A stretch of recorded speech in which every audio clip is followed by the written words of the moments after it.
Hello students, कैसे हैं आप सब लोग। उम्मीद करती हूँ सब अच्छे होंगे और स्वस्थ होंगे। मैं Meena Rana ICT virtual class में आपका स्वागत करती हूँ। स्टूडेंट्स, हम पढ़ रहे हैं क्लास 7 की हिंदी। बसंत भाग 2 से हम कर रहे थे मिठाई वाला। तो ये एक कहानी है जो भगवती प्रसाद वाजपेयी जी ने लिखी है। इसमें उन्होंने एक पिता का अपने बच्चों के प्रति प्रेम भाव को दर्शाया है।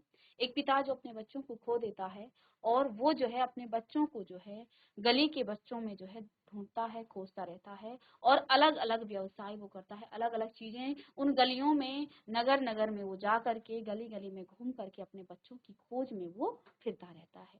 तो ये कहानी जो है बड़ी इंटरेस्टिंग है।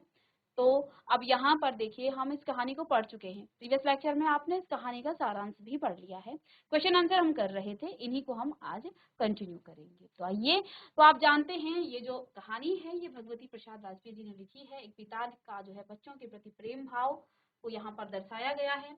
एक आदमी क्या करता है, पहले वो खिलौने बेचता है, ठीक है, और फिर वो खिलौने वाले के रूप में आता है और इसकी आवाज में एक मिठास है, इसका कंठ जो है बड़ा सुरीला है।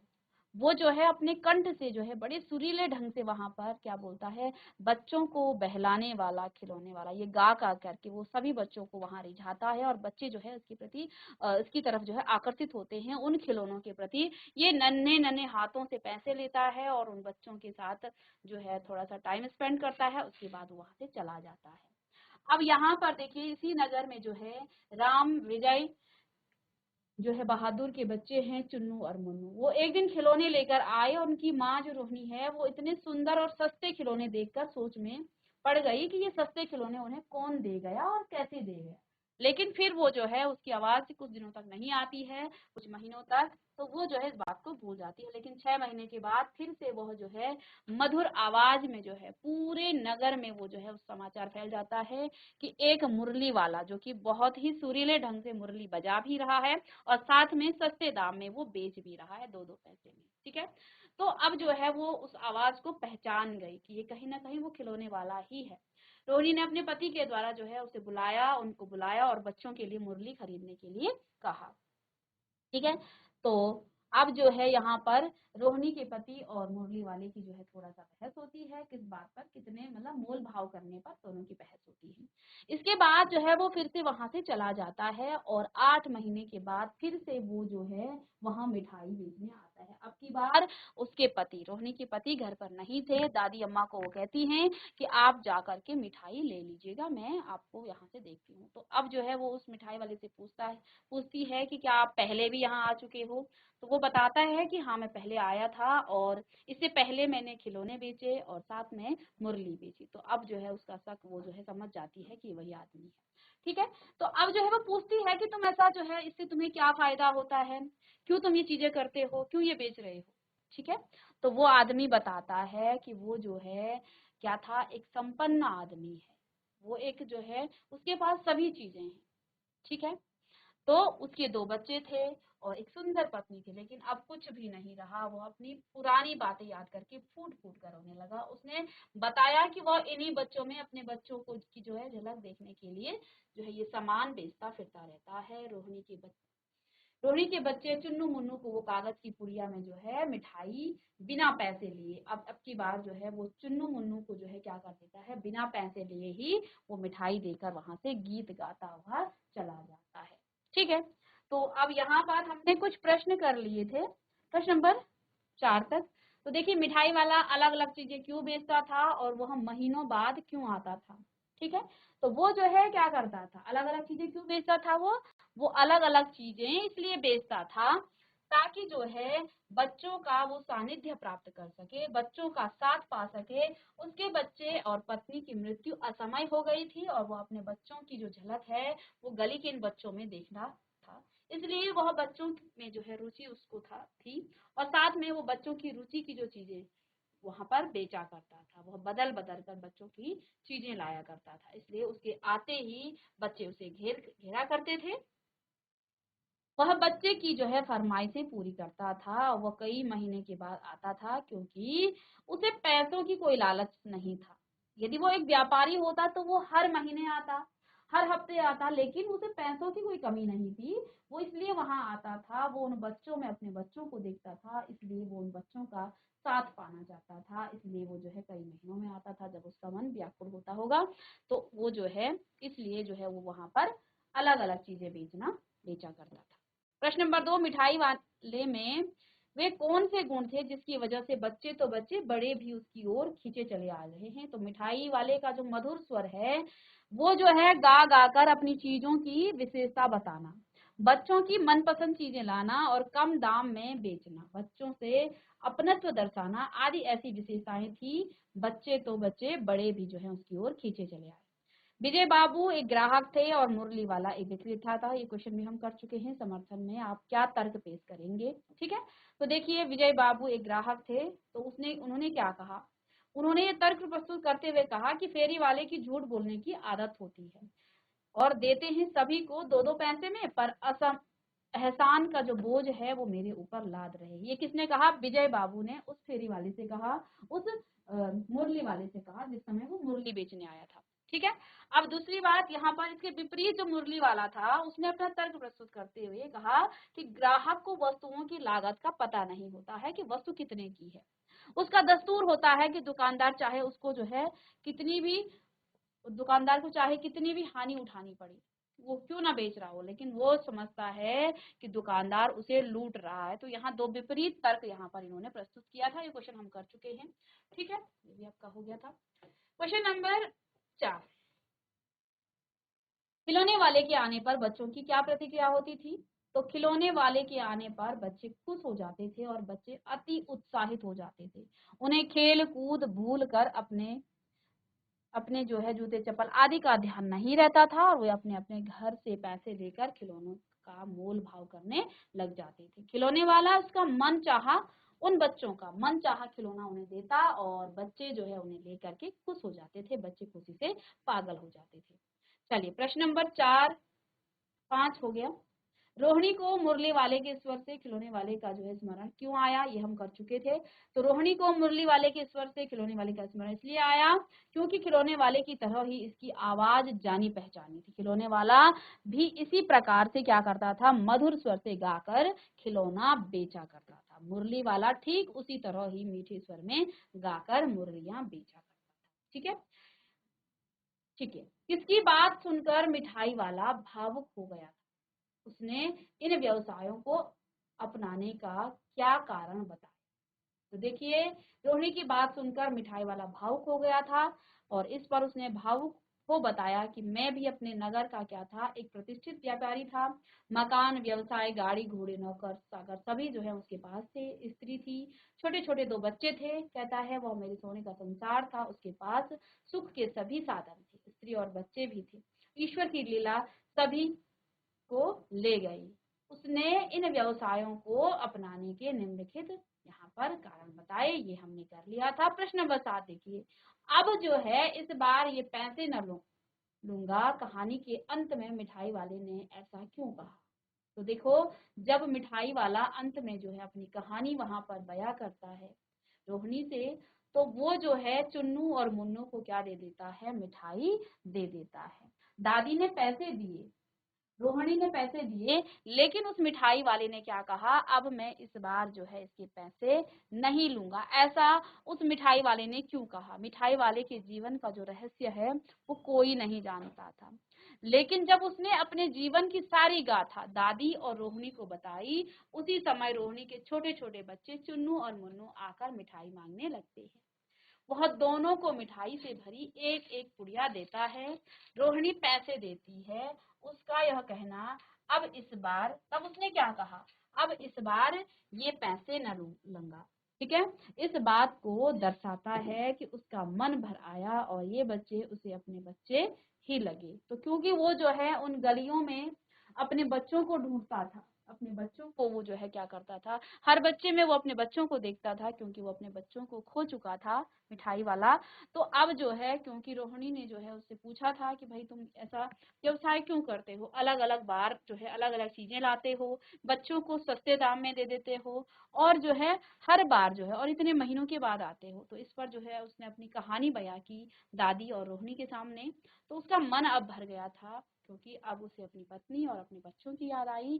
और जब इतने में ही चुन्नू और मुन्नू वहां आए तो उसे ऐसा लगा कि वो उसी के बच्चे हों। तो उसने उन दोनों बच्चों को क्या दे दिया, मिठाई की दो एक एक पुड़िया दे दी, और वहां से वो चला गया। चलिए इसे लिखेंगे।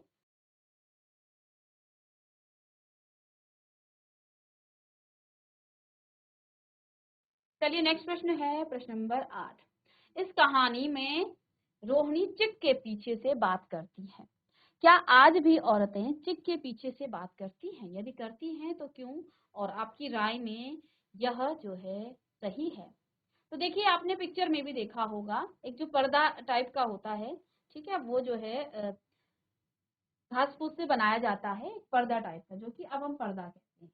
तो रोहिणी जो है पहले जब उसने मुरली खरीदने की बात करी, उसने अपने पति से बोला कि तुम मुरली खरीद करके लाओ, जबकि वो खुद भी जा सकती थी, खुद भी देख सकती थी कि ये कौन आदमी है, क्योंकि उसे शक था कि कहीं ना कहीं ये जो है कहीं खिलौने वाला ही ना हो। दूसरी बार उसने अपनी दादी माँ को वहां से मिठाई लेने के लिए कहा। तो ऐसा क्यों कहा? अब देखो वो जो है चिक के पीछे से बात कर रही थी। यदि वो जो है करती है तो क्यों करती है? और आपकी राय में क्या ये सही है? क्या आपको ये सही लगता है कि एक औरत जो है छुप करके बात कर रही है, वो सामने नहीं आ रही है, ठीक है, किसी अनजान व्यक्ति के सामने वो नहीं आ रही है, ठीक है, तो ऐसा करना क्या सही है? तो देखिए स्वतंत्रता प्राप्ति के पश्चात संविधान ने स्त्री पुरुष को समान अधिकार दिए थे। देखिए पहले जमाने में क्या होता था, स्त्रियां जो हैं खुल करके किसी के सामने नहीं आती थी, पर्दा प्रथा थी। आप जो है घूंघट डाल करके, और कहीं ना कहीं यहाँ तक वो अपना मुंह छुपा करके किसी से बात भी करनी है तो पहले वो घूंघट डालती थी, और तब जाकर के वो किसी स्त्री या किसी पराये पुरुष या घर में कोई अनजान व्यक्ति आता है तो उसके सामने वो डायरेक्ट नहीं जा सकती थी। लेकिन जब से हमें स्वतंत्रता प्राप्ति हुई, जब से हमारा देश गुलामी की जंजीरों से छूटा, तो जब से हमारा देश जो है गुलामी से आजाद हुआ, तब से स्त्री और पुरुष को जो है हमारे संविधान में समान अधिकार दिए गए। ऐसा नहीं, पहले स्त्रियों को तुच्छ समझा जाता था, उनको घर के ही कामों में जो है लगाया जाता था, उनको बाहर नहीं भेजा जाता था। लेकिन संविधान में जो है जब स्त्री पुरुष को समान अधिकार प्राप्त हुआ, तो आज उनको शिक्षा प्राप्त जो है, उच्च शिक्षा जो है नहीं दी जा सकती थी, शिक्षा ही नहीं दी जा सकती देती थी। लेकिन जब बाद में लोग जो है पढ़े लिखे हुए, कुछ लोगों ने अपनी बेटियों को पढ़ाना चाहा, लेकिन उच्च शिक्षा तब भी उन्हें नहीं दी जाती थी। तो स्त्रियों की जो दशा थी वो जो है दयनीय थी पहले, ठीक है। तो अब जो है क्योंकि हमारे संविधान में समान अधिकार हैं, आज शिक्षा जो है के प्रचार और आधुनिकीकरण से जो है समाज में बहुत बड़ा बदलाव आया है। पहले स्त्रियां किसी अनजान व्यक्ति के सामने डायरेक्ट नहीं जाती थी, और अगर वो जाती भी थी तो वो घूंघट डाल के मुंह छुपा करके बात किया करती थी। आज स्त्रियां जो हैं पुरुषों से क्या हो गई हैं, किसी भी क्षेत्र में पीछे नहीं है। लेकिन भारत के कुछ पिछड़े गांव और स्थान ऐसे भी हैं जहां स्त्रियों को आज भी पर्दे में रहना पड़ता है। देखिए इतना आधुनिकीकरण होने के बाद भी, इतनी शिक्षा का प्रचार प्रसार होने के बाद भी, आज भी हमारे देश में कुछ ऐसे क्षेत्र हैं जहां यही भेदभाव अभी भी किया जाता है, ठीक है। तो ये जो है अभी भी ऐसे में वे चिक से पीछे बात चले, जहां स्त्रियों को आज भी पर्दे में रहना पड़ता है, और ऐसे में वो क्या करते हैं, चिक के पीछे से बात करने को जो है मजबूर होती हैं। हमारी राय में यह पूर्णतः गलत है, क्योंकि स्त्री पुरुष दोनों समाज के आधार हैं, दोनों को समान दर्जा मिलना चाहिए। तो देखिए ये क्यों किया जाता था, क्योंकि ये जो है कुछ पिछड़े इलाकों में ऐसी प्रथा होती है कि स्त्रियां जो है डायरेक्ट किसी के सामने नहीं आए, वो पर्दे में रहें, वो अंदर रहें, वो घर के काम ही करें, वो बाहर न जाएं। तो इस प्रकार की मान्यता थी पहले। लेकिन आज जो है समाज में हालांकि बहुत बड़ा बदलाव आया है। समाज जो है आज स्त्री और पुरुष दोनों की, अब हम इसे बराबर भी नहीं कह सकते हैं, क्योंकि आज के समाज में जो है स्त्रियां पुरुषों से भी आगे जा रही हैं, ठीक है ना। तो ये जो है बदलाव आया है, लेकिन अभी भी कुछ ऐसे पिछड़े इलाके हैं जहाँ पर अभी भी ये रिवाज चलता है, अभी भी जो है ये परंपराएं चलती हैं। लेकिन ये जो है कहीं ना कहीं क्या है, बिल्कुल पूरी तरह से गलत है। ठीक है, ये जो है हमारी राय इसमें यही रहेगी कि ये गलत चीजें हैं, और क्योंकि यहाँ स्त्री और पुरुष दोनों समाज के दोनों आधार हैं, कोई कम ज्यादा नहीं है, दोनों की बराबर भागीदारी होती है। ठीक है, तो ये जो है गलत है। चलिए,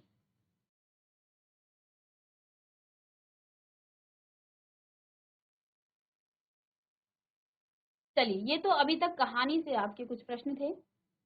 अब यहाँ पर कहानी से आगे कुछ आपको प्रश्न पूछे जाएंगे। तो मिठाई वाले के परिवार के साथ क्या हुआ होगा, सोचिए, और इस आधार पर एक और कहानी बनाइए। अब देखिए, ये तो कहानी से संबंधित अभी तक आपके प्रश्न थे। अब देखिए, यहाँ पर इस पूरी कहानी में ये तो बताया गया कि जो मिठाई वाला था उसका परिवार नहीं रहा, उसके दो बच्चे नहीं रहे, उसके जो पत्नी थी वो नहीं रही, अर्थात उसका परिवार अब नहीं रहा।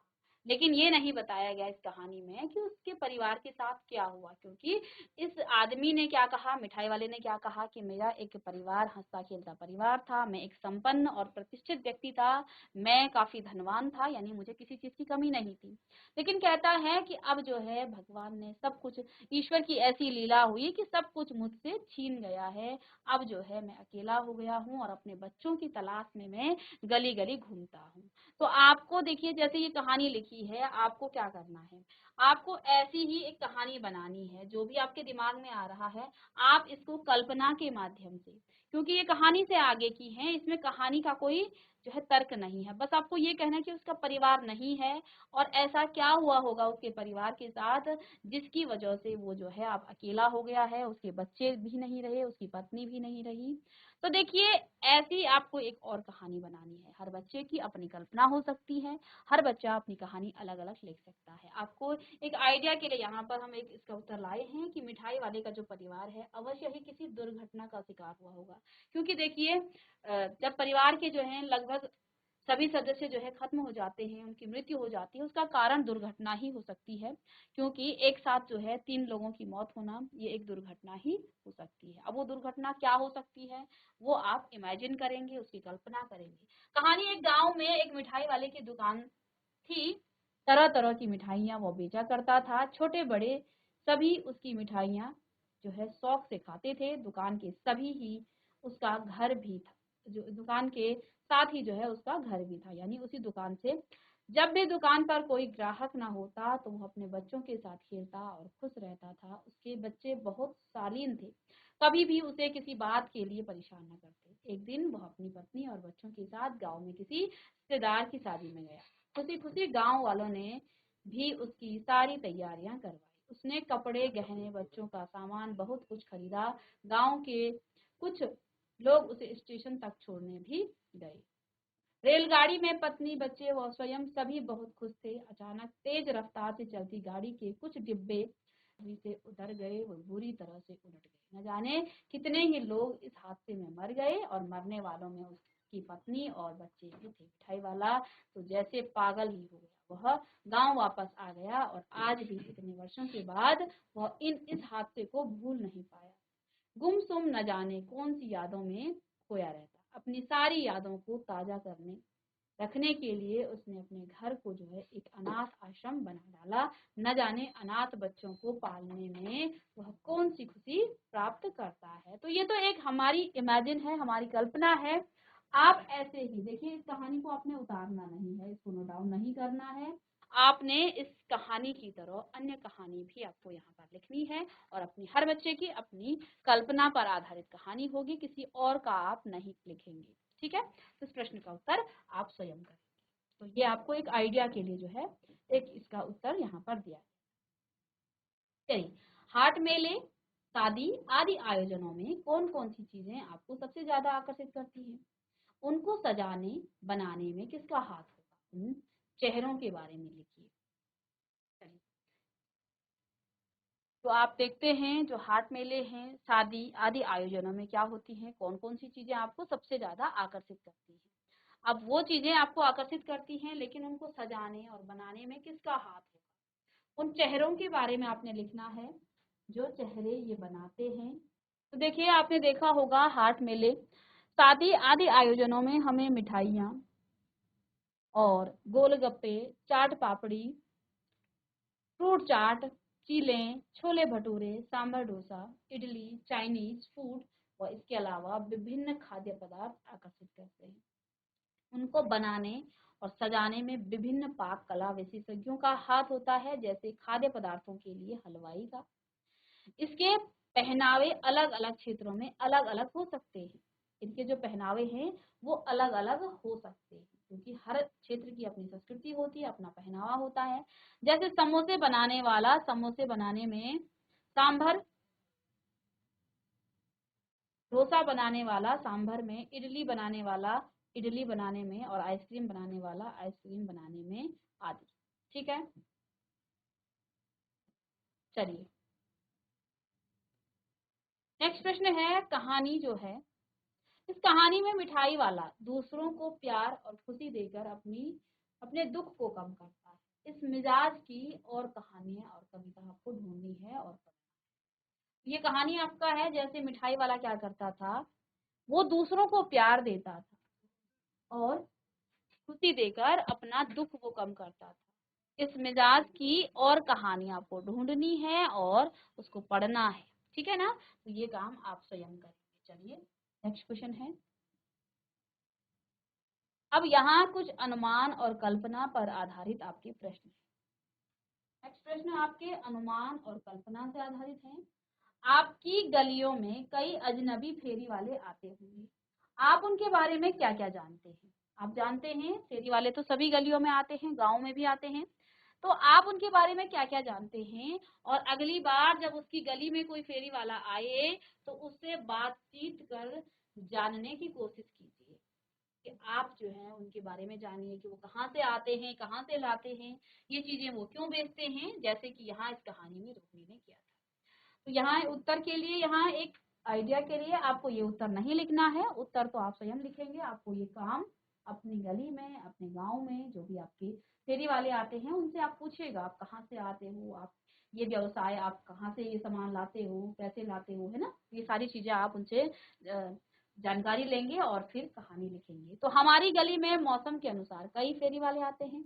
जैसे आपने देखा होगा मूंगफली वाला आता है, चाट वाला आता है, ठीक है, फल वाला आता है और सब्जी वाला आता है, खिलौने वाला, आइसक्रीम वाला और कपड़े वाला आदि, ये सभी जो है हमारी गलियों में आते हैं। वे सब बड़ी मीठी स्वर में पुकार पुकार कर अपनी चीजें बेचते हैं। ये लोग कम पैसे में पूंजी के अभाव में घूम घूम कर क्या करते हैं, चीजें बेचते हैं। और अगर इनके पास पूंजी होती तो ये भी बड़े दुकानदार होते। और आलू टिक्की फेरी वाले से बातचीत आपको क्या करनी है बालक, ए चाट वाले भैया 10 रुपए के कितने टिक्की दिए? अब देखिए यहाँ पर कैसे बात करते हैं। चाट वाला 5 के 1 और 10 रुपये के 2 टिक्की। बालक 10 रुपये के 3 आते हैं। चाट वाला मेरे आलू के टिक्की विशेष प्रकार की हैं, मैं तो 10 रुपए का एक ही देता हूँ। बालक अच्छा 20 रुपये का आलू टिक्की दे।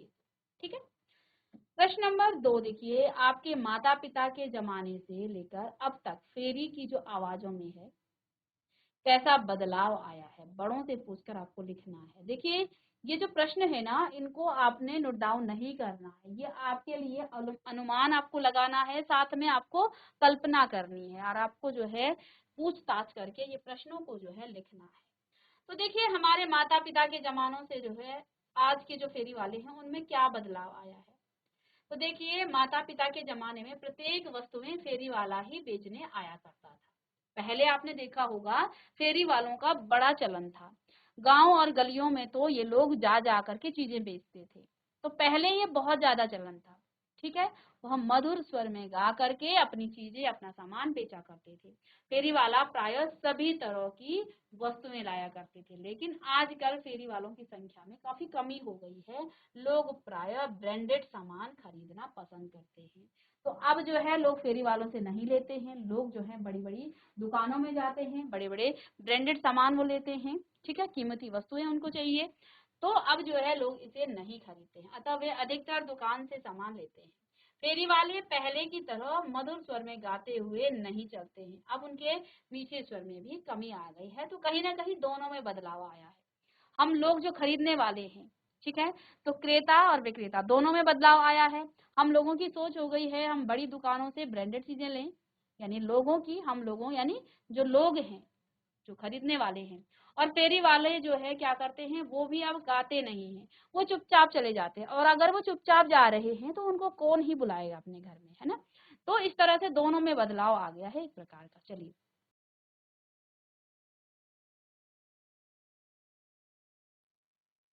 प्रश्न नंबर 3, आपको क्या लगता है वक्त के साथ फेरी के स्वर कम क्यों हुए हैं? कारण लिखना है। यह सही है कि वक्त के साथ फेरी के स्वर जो हैं कम हुए हैं, क्योंकि लोगों की रुचि फेरी वालों से सामान खरीदने में कम हुई है। तो ऑब्वियस सी बात है, वो भी क्यों ही गाना गाएंगे।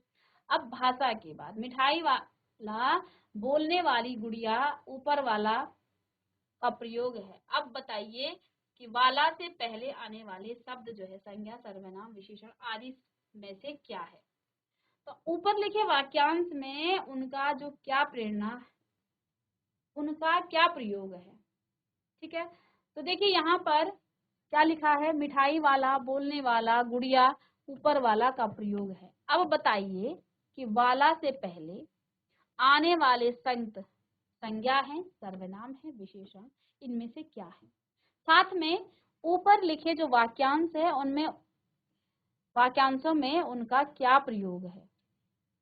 मिठाई वाला शब्द देखिए, ये तो आपका संज्ञा है तथा बोलने वाला क्रिया है, ठीक है।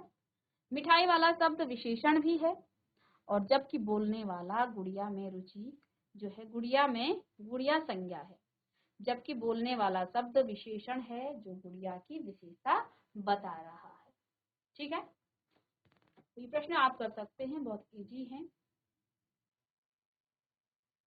चलिए ये जो प्रश्न है इनको आप आगे, अब आगे के जो प्रश्न हैं, जो बचे हुए प्रश्न हैं उनको आप कर लेंगे।